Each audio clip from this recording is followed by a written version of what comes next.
हमारे साथ गोवा के पूर्व मुख्यमंत्री और साथ ही साथ कांग्रेस के वरिष्ठ नेता दिगंबर कामत जी हैं। सर, हम एक रिजॉर्ट में मौजूद हैं पणजी में। कई सारे जो आपके प्रत्याशी हैं वो यहाँ पर आए हुए हैं।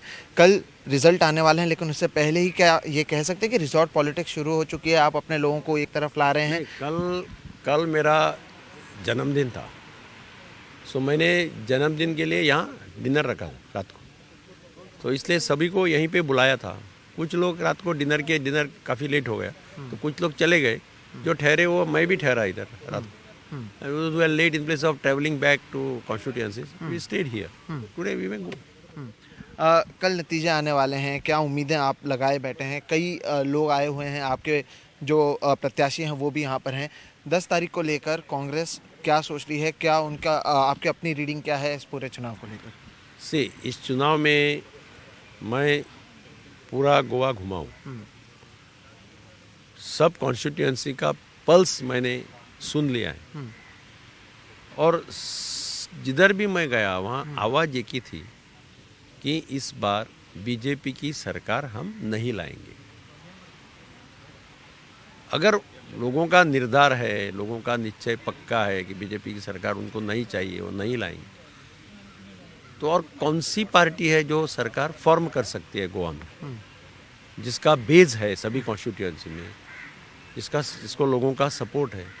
एक ही पार्टी बाकी रहती है, वो है Congress, Indian national Congress. Sir, लेकिन 2017 में भी यही हुआ था कि सिंगल लार्जेस्ट पार्टी गोवा थी, लेकिन उसके बावजूद बीजेपी जो है वो यहाँ पर सरकार बनाने में कामयाब रही थी। क्या वो भी एक वजह है कि कई सारे आपके जो प्रत्याशी हैं वो यहाँ पे हैं? फ़ोन टैपिंग की भी बात आप कर रहे हैं, आपके जो पार्टी के लोग हैं उन्होंने ये भी कहा है कि फ़ोन टैपिंग करने की कोशिश की जा रही है। गत साल की जो बात थी वो अलग थी। हाँ, आप अगर ठीक से सोचे तो आपको लगेगा कि गोवा के लोग होशियार है। 5 साल पहले ही उनको मालूम पड़ा था कि बीजेपी की सरकार नहीं आना चाहिए। उन्होंने क्लियर मैंडेट कांग्रेस की पक्ष में दी थी। बीजेपी को 21 से 13 पर पहुंचाया, कांग्रेस को 9 से 17 + 1 18 पे पहुंचाया। डिसीजन लेने में हमारी तरफ से थोड़ी डिले हो गई, तो हम नहीं सोचा था कि 21 से 13 पे पहुंचने के बाद ये लोग सरकार फॉर्म करने का कोशिश करेंगे। लेकिन जिस तरह से इन्होंने किया उधर हमारा थोड़ा एक्शन लेट हो गया, तो इस बार उसके कारण वो लोग उस टाइम पे गवर्नमेंट फॉर्म कर सके, which was against the people's mandate. वो लेजिटिमेट सरकार नहीं था, वो इलेजिटिमेट सरकार था, by violating all the rules and regulations.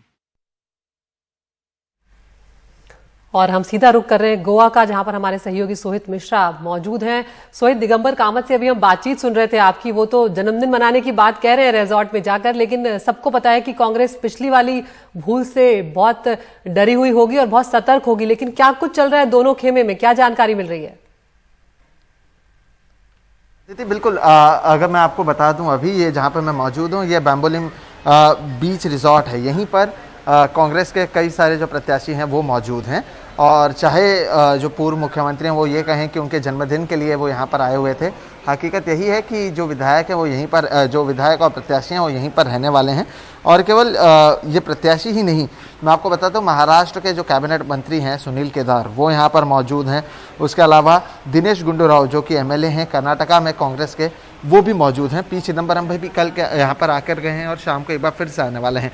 तो कहीं ना कहीं जो पिछली बार दरअसल जो दिल्ली कांग्रेस और जो यहाँ की जो स्थानीय कांग्रेस है उसके बीच में जो तालमेल नहीं हुई थी, उसके वजह से 5 साल तक यहाँ पर सत्ता में ये मौजूद नहीं थे, और इसलिए इस बार ये कोई गलती करते हुए नज़र नहीं आ रहे हैं। पहले से ही यहाँ पर जो विधायक हों या जो नेतागण हों वो मौजूद हैं। दिल्ली से लगातार संपर्क है। जो मेरे सूत्र हैं कांग्रेस में, उन्होंने तो ये भी बताया है कि बीजेपी के भी कुछ लोग हैं जिनसे वो लगातार संपर्क में है, क्योंकि कहीं ना कहीं कांग्रेस की ये कोशिश है कि जो इनके साथ पिछली बार किया गया उसका जवाब वो इस बार दें। तो इस तरह की तैयारी यहाँ पर चल रही है। दूसरे खेमे की अगर बात करें तो देवेंद्र फडणवीस जो हैं, जो यहाँ के बीजेपी के प्रभारी हैं, वो शाम को आने वाले हैं, जिसके बाद बीजेपी की भी एक बैठक होने वाली है। प्रमोद सावंत जो यहाँ के मुख्यमंत्री हैं वो कल दिल्ली गए थे, देवेंद्र फडणवीस से भी उन्होंने मुलाकात की थी।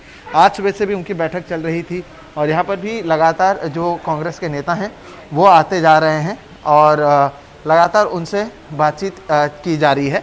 और जो बड़े पैमाने पर आप देखेंगे कि केवल कांग्रेस और बीजेपी नहीं, कांग्रेस ने उन लोगों से भी संपर्क किया है जो आम आदमी पार्टी में हैं, जो तृणमूल कांग्रेस में हैं, और अगर उनकी भी सीटें आती हैं तो वो उन्हें भी अपने गठबंधन में शामिल करने की कोशिश करेंगी।